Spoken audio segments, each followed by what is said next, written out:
Padahal emosi itu tidak hanya marah saja, tetapi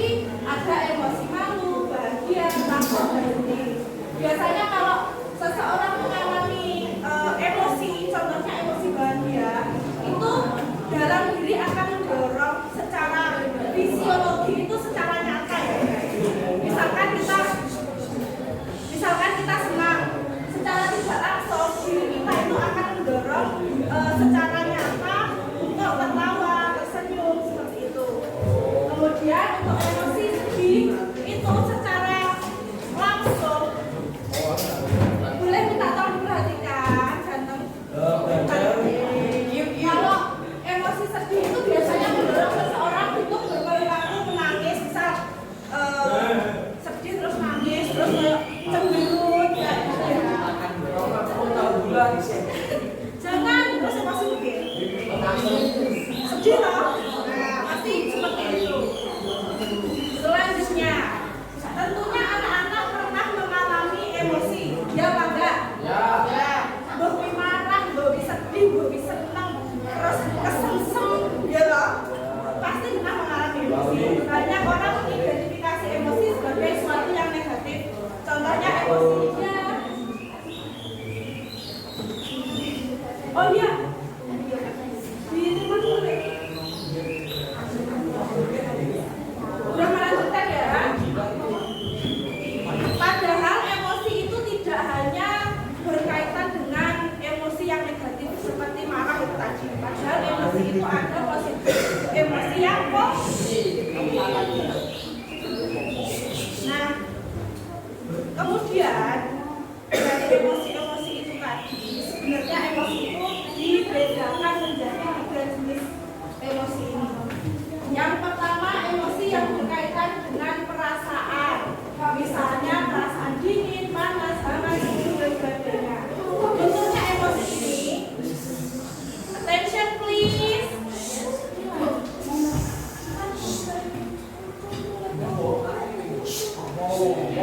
Kenapa?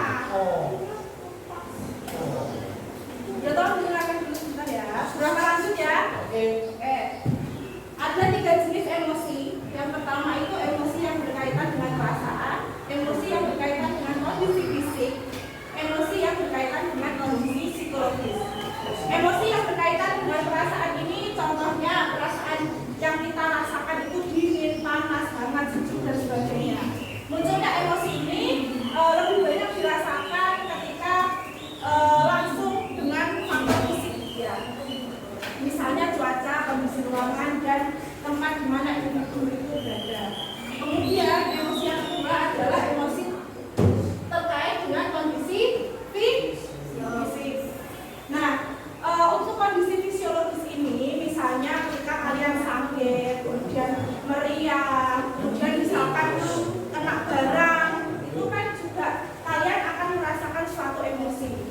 Munculnya emosi seperti ini lebih banyak dirasakan karena faktor kesehatan. Kemudian yang terakhir ini jenis emosi yang sering sekali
itu. Contoh tadi, Bu Rahma menegur masnya yang duduk di situ. Itu termasuk emosi apa? Coba. Marah, kecewa, ya betul. Karena apa? Ketika Bu Rahma menjelaskan tempatmu menyebabkan kegaduhan, itu termasuk kepada emosi marah karena disebabkan oleh orang lain yang salah terhadap Bu Rahma. Seperti itu. Oke? Bisa dipahami? Guys. Jadi, karena kita itu hidup dengan orang lain, usahakan untuk tidak membuat orang lain marah atau kecewa pada diri kita, agar nanti ke depannya kalian juga tidak mengalami hal tersebut. Begitu ya. Selanjutnya emosi sedih, duka, susah atau pilu. Semua orang yang mengalami musibah pasti merasakan sedih. Setuju? Siapa yang enggak? Coba ya dijelaskan kalau enggak. Setuju? Yes, setuju. Oke. Karena sedih, seseorang bisa menangis, bisa mengurung diri di kamar dan tidak mau bergaul dengan orang lain. Bu Rahma mau tanya, biasanya kalau kalian mengalami emosi sedih ini, apa yang kalian lakukan dari 3 contoh ini? Nangiskah, mengurung diri kah, atau tidak bergaul kah? Keluar rumah untuk jalan-jalan. Oke, berarti melampiaskan emosi sedihnya dengan menyibukkan diri, cari kesibukan di luar. Ya, cuma dari sesuatu kerja. Oke, itu termasuk hal yang harus dilakukan karena kalian berarti bisa mengendalikan emosi kalian. Nanti Bu Rahma akan bahas terkait cara-cara mengendalikan emosi. Salah satunya yang dicontohkan oleh Mas Rizky. Balik Mas Rizky itu ya? Lepas. Bebannya lepas semua. Selanjutnya, emosi iri. Orang sering membandingkan keadaan dirinya dengan orang lain. Pernah melakukannya? Nah, jika dirinya lebih rendah atau kurang dari orang lain yang dibandingkan, maka timbul rasa iri. Emosi iri ini dapat dikendalikan atau diekspresikan, termasuk kepada tindakan yang positif. Contohnya, ketika kalian iri dengan teman kalian yang nilainya lebih bagus, pasti kalian akan mengusahakan bagaimana kalian harus mendapatkan nilai yang bagus juga. Ya enggak? Ya. Berarti emosi iri ini sebenarnya tidak selalu negatif, guys. Emosi iri ini bisa memberikan motivasi kepada diri kalian agar kalian bisa menyamai orang-orang lain. Contohnya itu tadi, koncornya di sini api, kalian 1-2 angka di bawahnya, tetapi kalian pengen nilainya juga bagus. Nah, kalian pasti akan melakukan kegiatan berupa belajar, terus minta remedi bisa. Nah, itu termasuk pengendalian dari emosi iri itu ke hal yang positif. Seperti itu. Kemudian emosi takut. Ekspresi dari rasa takut dapat berupa lari menjadi objek yang menyebabkan takut. Rasa takut menyebabkan seseorang menjadi objek penyebab takut itu. Ada yang memiliki perasaan takut terhadap sesuatu. Apa itu? Takut tinggi. Ada yang lain? Apa? Angin masih jam. Oke. Terus takut bayar gas.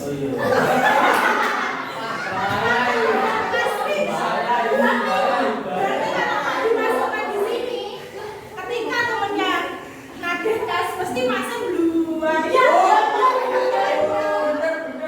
Oke. Perasaan takut ini bisa diolah ya, teman-teman. Mungkin kita merasa takut karena terjadi sesuatu hal sebelumnya yang akhirnya membuat kita takut terhadap hal tersebut. Apabila emosi takut ini membuat kalian berdampak kepada diri kalian yang negatif, emosi takut ini dapat diolah. Misalkan takut ketinggian. Ketinggian itu tuh takutnya ketinggiannya berapa meter? Misal 3 meter wes gara-gara takut, Bu. Aku berada di tingkat itu sudah takut. Nah, misalkan seperti itu. Itu bisa diolah caranya dengan kita belajar, kita berproses. Contoh naik dulu ke tangga, kadang-kadang ada kan tangga yang gini terus gini naik lagi. Nah, coba naik seperti itu, step by step. Nanti lama-lamaan kalau kita tahu rasanya naik tangga dan berada di atas itu ternyata tidak membahayakan, kalian pasti akan tidak terhindar, tapi mengurangi emosi takut tersebut. Seperti itu. Selanjutnya emosi cinta, gitu loh. Ini loh cacakin. Coba emosi cinta. Contoh dari ekspresi cinta adalah kisah remaja yang menjalin asmara. Guys, kalian berada di tahap perkembangan remaja. Kalian berada di tahap perkembangan remaja. Itu hal yang wajar. Tetapi kalau boleh mengarahkan, Bu Rahma tidak menyarankan untuk melakukan pacaran. Selain dosa, hal itu akan mengarahkan kalian ke hal-hal yang negatif. Bu Rahma jamin. Jadi Bu Rahma tidak menyarankan kalian untuk pacaran. Boleh suka ke temennya, tapi jangan sampai mengganggu aktivitas yang lainnya. Oke? Emosi yang tidak dapat dikendalikan dapat merugikan diri sendiri dan orang lain. Kenapa Bu Rahma tidak menyarankan pacaran? Karena ini merugikan diri kalian dan orang lain. Seperti itu. Nah, coba bagaimana cara mengendalikan emosi? Yang pertama, pahami emosi Anda. Identifikasi emosi yang Anda rasakan. Misalkan kalian sedang mengalami emosi marah, misalnya. Sungguh ya, Pak? Pahami emosi Anda. Misalkan kalian mengalami emosi marah, Mas, kalian harus bisa memahami marahnya itu karena apa. Coba kalau misalkan marah itu jangan langsung dilampiaskan dengan perbuatan yang kurang baik. Misalkan ya pukul, terus misalkan jengkak nih koncone, kemudian jangan menekan emosi, hindari menekan atau menyembunyikan emosi. Ini bisa menyebabkan tekanan emosi yang lebih besar. Nah, ini kalau kalian mengalami emosi, contohnya marah lagi, jangan menekan atau ngempet, jangan diempet. Contohnya yang bisa dilakukan adalah seperti yang dilakukan Mas Rizky tadi.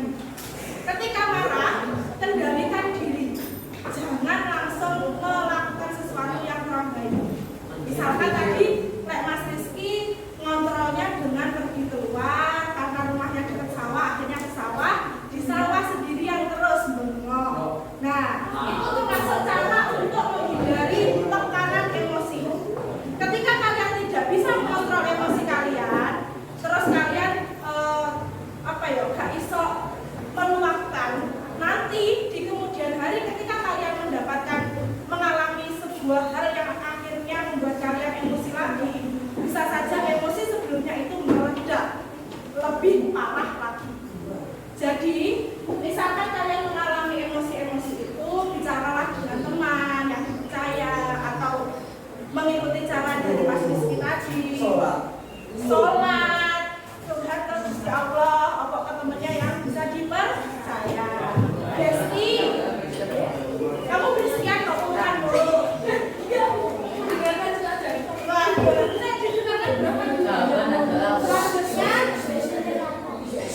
Praktekkan mindfulness, latihan mindfulness atau kesadaran membantu kalian semua tetap fokus pada saat ini tanpa terlalu memikirkan masa lalu.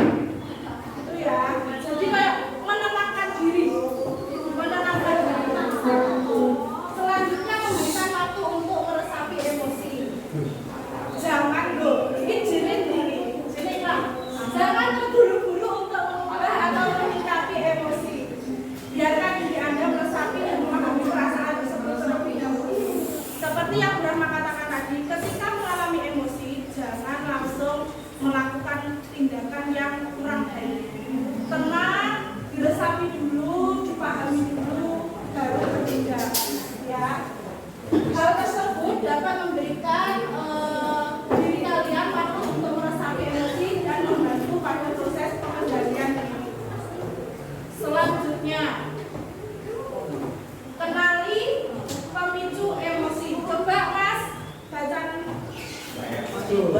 kuning. Kuning paling gur. Kuning paling gur. Kayak kenali pemicu emosi. Paling kiri. Gak kelihatan. Maju. Baca sebentar temennya. Ya. Kenali pemicu emosi. Identifikasi pemicu yang sering memicu emosi. Dan ini bukan keluarga mempersiapkan diri atau menghindari situasi yang dapat memicu emosi tersebut. Oke, terima kasih. Ya, jadi kalian perlu mengenali pemicu emosi. Ketika kalian marah kan gak mungkin ujung-ujung marah, gitu. Pasti ada sesuatu yang memicunya. Ketika kalian merasakan emosi tersebut, kalian harus mampu berpikir mengidentifikasi pemicu-pemicu dari emosi yang kalian rasakan. Begitu. Kenali pemicu ini bisa dijadikan sebagai tolak ukur. Ketika nanti kalian mengalami emosi yang serupa dengan pemicu yang serupa, kalian bisa mengendalikan diri kalian. Misal, aku ini emosi goro-goro aku terlambat, akhirnya di jalan aku buru-buru, otomatis kan pegel toh. Nah, ketika kalian tahu pemicunya karena kalian malas-malasan untuk berangkat, otomatis hari esoknya kalian tidak akan melakukan hal tersebut kembali. Seperti itu. Gunakan teknik relaksasi. Praktekkan teknik relaksasi seperti pernapasan dalam. Itu menenangkan diri untuk menenangkan diri. Kemudian meditasi atau olahraga ringan meredakan ketegangan dan stres. Seperti itu. Macam ngetak-ngetakin. Jangan ditenangkan. Awak ini ditenangkan, emosinya ditenangkan ya. Latihan fisik ini secara teratur dapat membantu melepaskan energi dan mengurangi tingkat stres. Selanjutnya, perubahan cara berpikir. Pertimbangkan ulang cara Anda memandang situasi atau peristiwa yang memicu emosi. Contoh, dia mau nyapa oleh ada pacaran ke sana? Ya. Izin. Iki, pertimbangkan cara berpikir kalian. Kenapa yang membuat kalian tidak senang dengan pelajaran tersebut? Sudah betul, masih disalahkan. Sudah betul tapi masih disalahkan. Pertimbangkan ulang cara berpikir kalian tersebut. Mungkin menurut kalian sudah betul semua, tetapi ada satu dua hal yang menurut mungkin masih kurang. Tidak salah ya, tapi kurang. Akhirnya kalian harus membutuhkan kembali. Nah, ketika kalian mengubah pikiran-pikiran tersebut, nanti kalian bisa mengendalikan emosi kalian. Seperti itu, oke? Jadi dicoba ya. Mikirnya jadi salahnya, mungkin ada yang belum betul, gitu, oke? Kemudian komunikasi efektif. Jika kalian mengalami emosi terkait dengan interaksi sosial dengan teman atau dengan bapak guru atau dengan orang tua, berbicaralah secara jujur dan hormat tentang perasaan Anda. Pernah dicoba? Berbicara secara jujur dan hormat tentang perasaan yang kalian rasakan ketika satu pelajaran. Nah, misalkan, Bu, ini kan menurut saya sudah betul. Nah, sudah dicoba.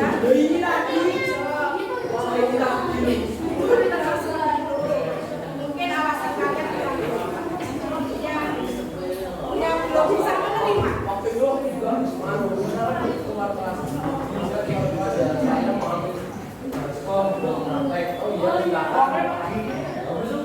Tapi ya wajar sih yang pikir dari bos apa ini